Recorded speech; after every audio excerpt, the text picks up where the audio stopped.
Ayoko na masyadong mahaba yung video, kaya kinat ko kanina, Ate Grace. Tapos sunod na ihulog na natin yan lahat. Nung nakaraan, mga cherry tomato ang nilagay ko kasi marami akong stock na cherry tomato. Ngayon, yung malaking tomato lang, isang peraso. So ayan guys. Tapos yung pangsabaw ko dyan, pwede naman kayo maglagay ng chicken broth. Yan yung nilagay ko, ate, oh.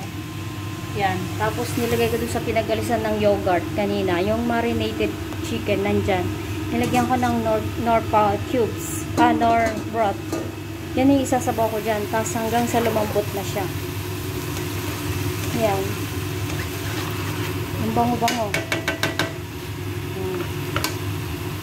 Diba?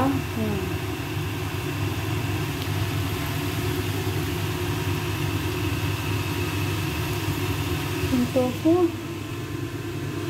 Yung tofu ayaw ni Lolo ng pinapan-fry. Gusto niya na lang dyan sa halogen. Bihira naman yan mag-halogen. Okay na yan, guys. Yan na yung sunod na step, Ate Gracie. Sana magustuhan mo yung lulutuin mong ganito ang lasa niya. Tubigan na natin para palalambutin na natin at makukuha tayo ng sabaw, 2 cups para sa bigas. There.